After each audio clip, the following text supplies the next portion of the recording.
1997년 1월 도쿄의 악몽 사라진 보육교사와 맨홀 속 비밀. 1997년 1월 14일 일본 도쿄 서부의 한적한 주택가. 평범했던 다마 시의 섬뜩한 그림자가 드리워졌습니다. 아침 일찍 작업을 나선 상수도 사업소 직원은 맨홀 뚜껑을 열다 기겁할 수밖에 없었습니다. 악취가 진동하는 맨홀 속 불쾌한 흙탕물 아래로 무언가 인간의 형상이 보였기 때문이었습니다. 즉시 경찰에 신고가 접수되었고 현장에 출동한 경찰들은 경악을 금치 못했습니다. 맨홀 속에서 발견된 것은 다름 아닌 여성의 시신이었습니다. 부패가 심해 형체를 알아보기도 힘들었지만 옷가지와 남아있는 소지품을 통해 신원을 확인할 수 있었습니다. 시신의 주인은 야기하시 토키코시로 향년 28세의 보육교사였습니다. 그녀는 약 10개월 전인 1996년 2월 24일 밤늦게 친구와 통화한 것을 마지막으로 홀연히 사라져버린 실종자였습니다. 야기하시 토키코시는 누구에게나 사랑받는 밝고 성실한 여성이었습니다. 아이들을 돌보는데 누구보다 열정적이었고 항상 웃음을 잃지 않았습니다. 그런 그녀가 차가운 맨홀 속에서 처참한 시신으로 발견되리라고는 누구도 상상하지 못했습니다. 과연 그녀에게 무슨 일이 있었던 걸까요?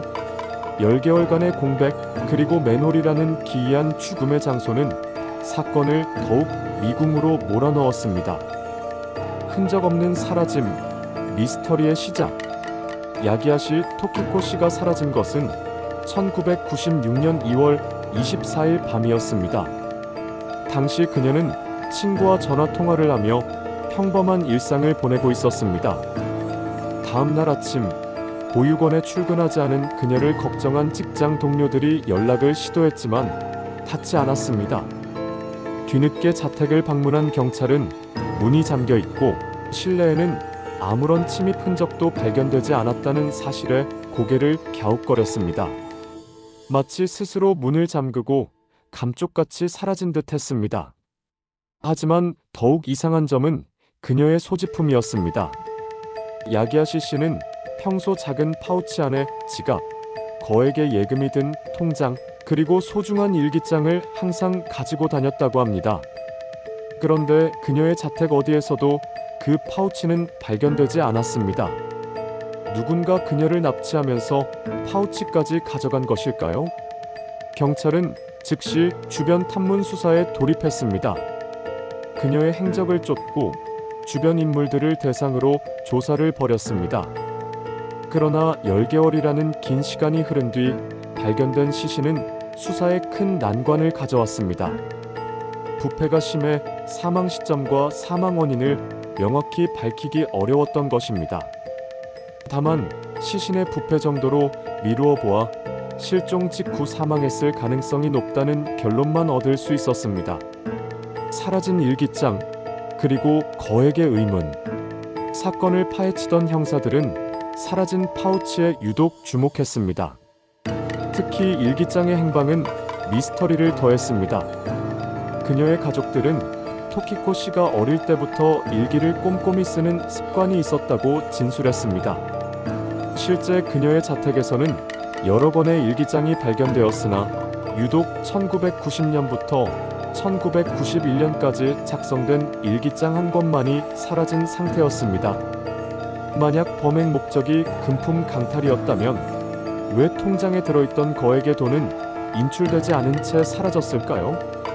그리고 왜 굳이 그 오랜 시간 동안 방치된 시신을 맨홀에 버렸을까요?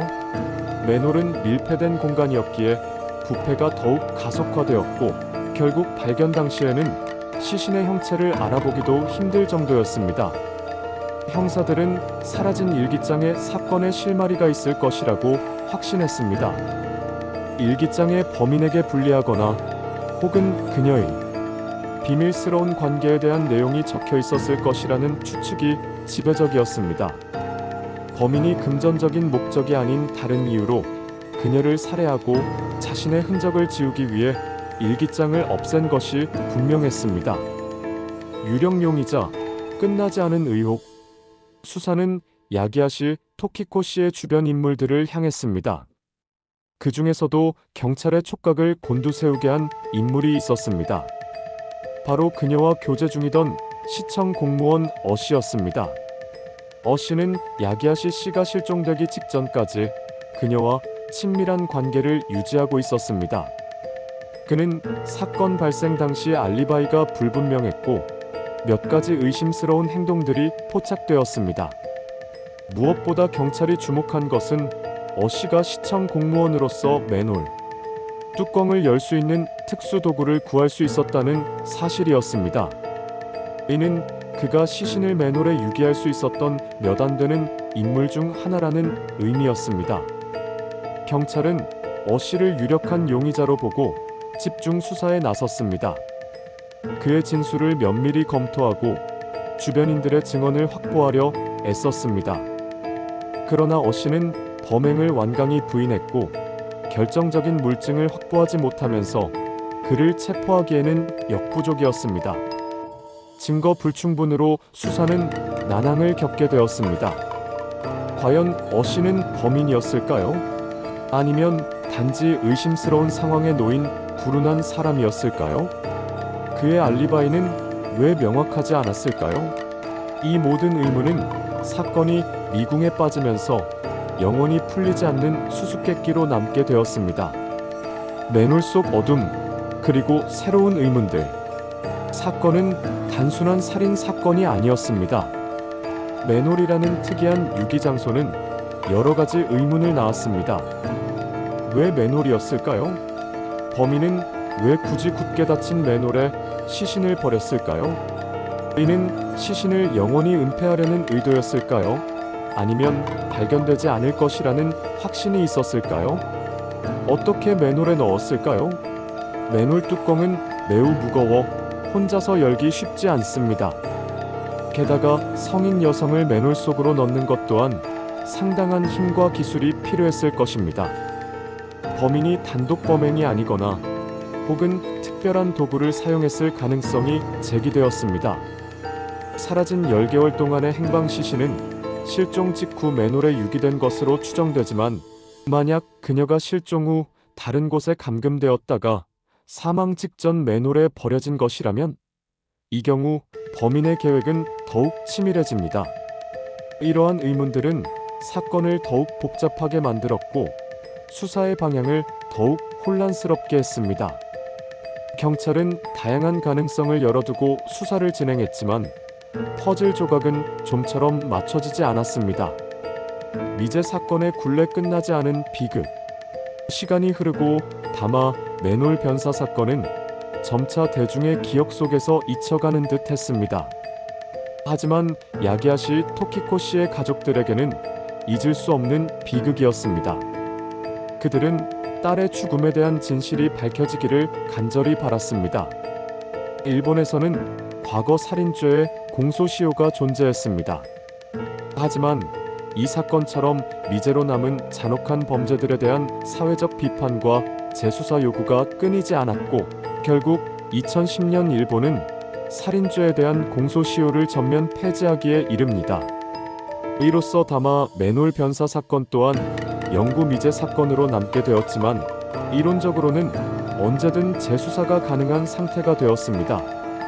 하지만 공소시효 폐지에도 불구하고 이 사건은 여전히 풀리지 않는 미스터리로 남아 있습니다. 사라진 일기장의 내용, 범행 동기, 그리고 결정적인 증거의 부재는 수사를 원점으로 돌려놓았습니다. 가장 유력했던 용의자 어 씨조차도 법적 처벌을 받지 않았습니다. 서프라이즈가 던지는 질문 맨홀 속 어둠의 진실은 맨홀 속에서 발견된 야기야시 토키코 씨의 시신은 단순한 죽음이 아니었습니다. 그것은 누군가의 치밀한 계획 혹은 우발적인 분노가 빚어낸 비극의 결과였습니다. 그리고 그 진실은 여전히 차가운 맨홀 속 어둠처럼 깊이 감춰져 있습니다. 과연 누가 왜 그녀를 그곳에 유기해야만 했을까요? 사라진 일기장에는 어떤 비밀이 숨겨져 있었을까요?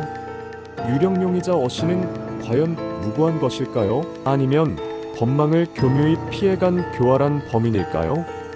이 모든 질문들은 28세 꽃다운 나이에 세상을 떠난 야기야 씨, 토키코 씨의 억울한 죽음과 함께 여전히 우리에게 묻고 있습니다. 맨홀 속 어둠은 과연 언제쯤 그 진실을 드러낼 수 있을까요? 그리고 우리는 이 미스터리한 사건의 전말을 과연 알 수 있게 될까요? 1997년 1월 14일 다마 시의 맨홀에서 발견된 시신은 단순한 변사체가 아니었습니다. 그것은 미제 사건의 시작을 알리는 섬뜩한 메시지였고 지금도 풀리지 않는 의문들을 우리에게 던지고 있습니다.